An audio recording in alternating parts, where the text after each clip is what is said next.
Yo, what is going on, guys? Sardine here, and today we're going to be looking at the game High on Life, which is developed by Squanch Games, and that came out earlier this month. And I just finished the game. It was a great game. I really enjoyed it. But today we're going to be looking at just the good things, the bad things, and the sum of the things that are unique to the game. So starting with the good things, obviously, first we're going to start with the story. The story is pretty good. It's not like the best, it's not like Elden Ring. It's nothing mind-blowing. It's not going to win Game of the Award or whatever. But it is pretty good. Spoiler alert, by the way. So if you haven't played High on Life and you don't want to be spoiled, I guess, don't watch this video because I do get into some spoilers, or I'm about to get into some spoilers. So the game is about you're a human, obviously on Earth, and a alien cartel called the G3 cartel comes and attacks Earth to capture humans because humans are drugs for these aliens.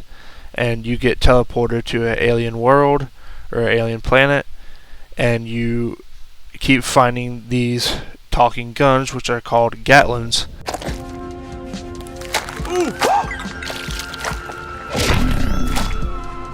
Hey bud, the name's Gus. Feel good to meet you. Look at you, man.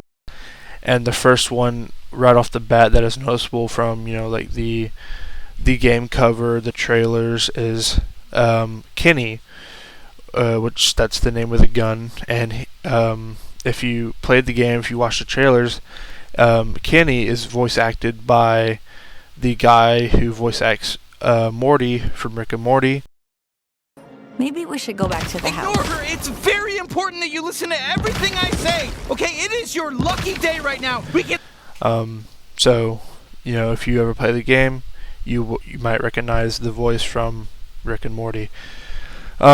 But yeah, so throughout the story you find and you become like a bounty hunter, and you go and you find these like cartel officers and like higher ups and stuff, and you kill them and you fight a bunch of like the goons or whatever.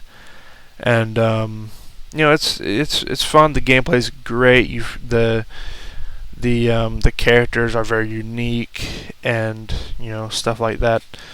But even with all the great stuff that is in the game, it does have quite a few downfalls.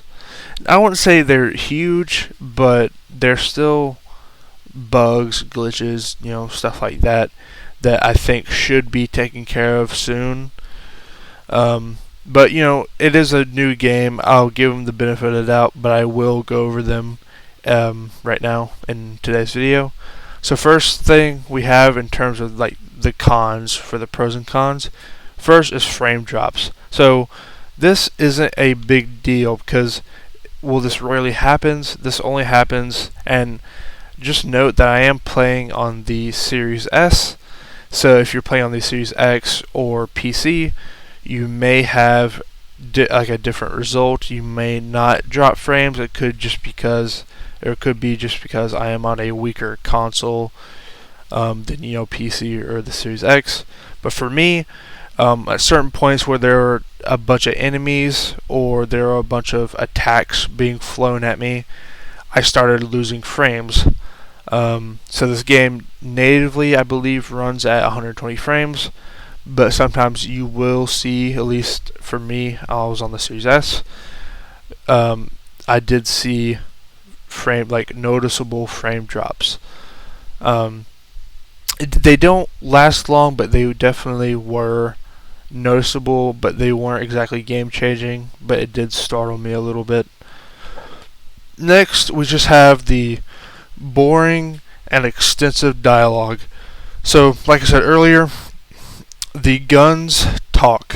So you have Kenny, which is your first ever Gatlian or talking gun, but as you progress through the game, you will find more and more guns to use while you play through the game.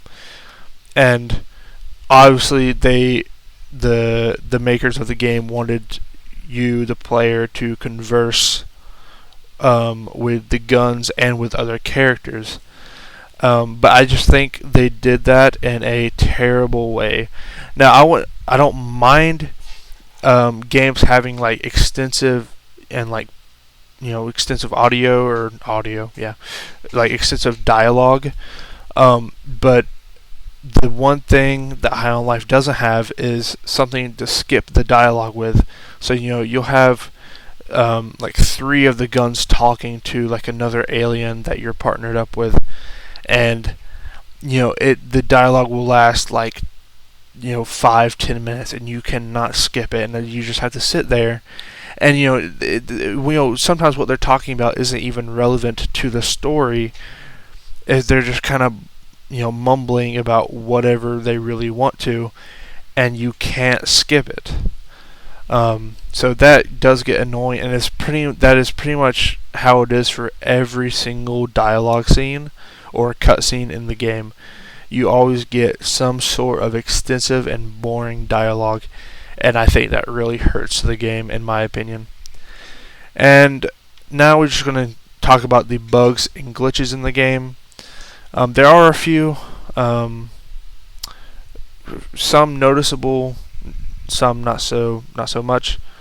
One, the game won't progress to the next checkpoint or mission. So, you might be playing a game, or you might be playing the game, and you have to walk through a door, you have to kill a certain enemy or something to progress with the story or progress with the mission that you're on, or just to get to the next part of that mission that you are on.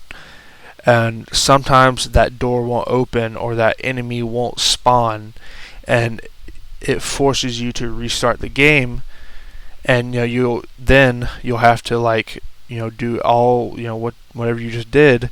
You have to do it all again, and it's just kind of just an annoying process. And I think it's something that can easily be fixed. And if that's something that they can fix, I think they should definitely fix it. Next, just the NPCs and enemies, they sometimes get stuck in place, whether that be on like walls or stairs or whatever that is in the environment. Sometimes the NPCs, like the little goons, will get stuck on whatever is in the environment. So like I said, walls or stairs, they'll get stuck on it and they'll just keep running in place. Now, it's not exactly a game-breaking bug, because it gives you an advantage because the enemies cannot shoot at you. So if you have a really high-level enemy that you might have trouble killing and they glitch out, that's an easy kill for you because they're just sitting there vulnerable. But it is a glitch, and I still want to cover it in this video. And another thing about the NPCs getting stuck, it doesn't even have to be on a wall or like on stairs or whatever. I've seen, at least through my playthrough, NPCs will get just kind of start moonwalking. It's like they're stuck on nothing. And I think that could be easily fixed. And it's the same as when they're stuck on the walls or where they're just kind of walking in place, and they're not doing anything, so you can just kind of run up and kill them. Another thing, the game autosave is kind of funky. So in High on Life, there is no manual save. There's a lot of story games now that it relies on autosaves. There's a lot of games that don't have manual saves anymore. And this game is a perfect example. You cannot manual save in this game. You can go to different parts of the map and it'll autosave for you, but you cannot go to like bed or whatever and save the game automatically or like manually. And in this game the autosave doesn't work sometimes, so you'll get done with a boss fight or whatever, or you might be doing a fight and you might be in the middle of a fight, and you may close your game, you may pause your game or close your game because you're done with it for the day, or your game may crash. and during that fight, and then you come back and you're on the mission before, or you're on the same mission, but you're so far away from where you were before, and you have to keep fighting these enemies over and over again to get back to where you were, and that I think is really annoying. And that happened to me, I think, twice during my playthrough.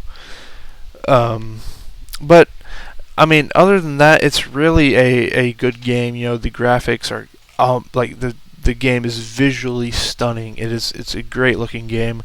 The concept is very goofy and wacky. It's definitely a game you want to play if you're high. Like, if you want to get high, or if you want a game to play when you're high, definitely play this game, because this is a goofy game that you can play with your friends.